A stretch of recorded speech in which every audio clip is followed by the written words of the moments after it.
عليكم ورحمة الله وبركاته. إخواني أخواتي في الله، ما أنت وما الجمعة ما نوها إلهي سبحانه وتعالى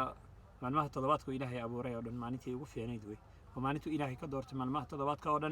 ما ننتر ما أنت فائدوين بدن بين هاي وإلهي سبحانه وتعالى نبي آدم بو أبو ري نبي آدم بو جنة قريي نبي آدم بو إلهي سبحانه وتعالى جنة كسو صاري ساعد قيامة ما ننتر ما أنت يعني ما نكلا ما دعيسو حد بولال haddaad ogaatay maalintan maanta inay qiyaamadu dhacayso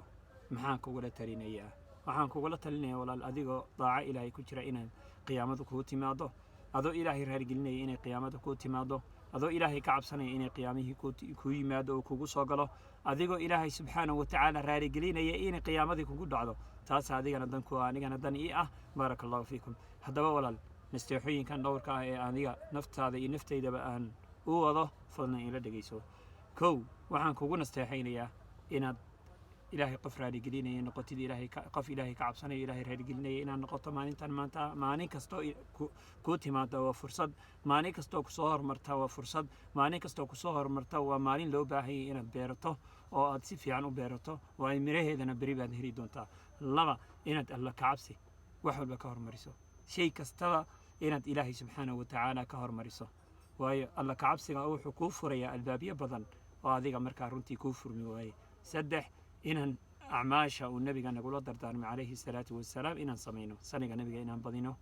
inaan qiraa'atu suuratulkaafi inaan akhrino waayo saniga nabiga qofkii badiyaa ilaahay subxaanahu watacaala kurbada iyo murugooyinka iyo markaa culeysyada haysto dhan buu kaga qaadaya qofkii markaa qoyey haddaba suuratulkaafi akhriyana labada jimco inta u dhexaysa ilaahay waa u ifinaya oo u nuurinaya haddaba midda saxaad waxay tahay maalinta jimcaha nabiga wuxuu tilmaamay calayhi salaatu wasalaam inay ka kooban tahay 24 saacadood 24 saacadood saacad kasta oo ka mid ah 600 oo kun buu ilaahay subxaanahu watacaala oo addoommadiisa ayuu naarta ka xoreeya 600 oo kun oo addoommadiisa ayuu ilaahay naarta ka xoreeya fadlan walaal adiga iyo anigaba iyo annagoo dhan waxaan u baahnay inuu ilaahay naartiisa naga xoreeyo fadlan aan noqono kuwa ilaahay naartiisa laga xoreeyo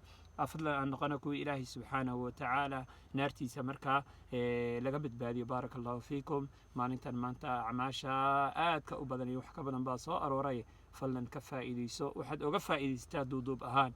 dikri ilaahay iyo taaca ilaahay alla ka cabsi wassalaamu calaykum ورحمة الله وبركاته قرأ سبسكرايب قرأ ولا لا ذا ذاك بارك الله فيكم والسلام عليكم ورحمة الله وبركاته هذا ما أنت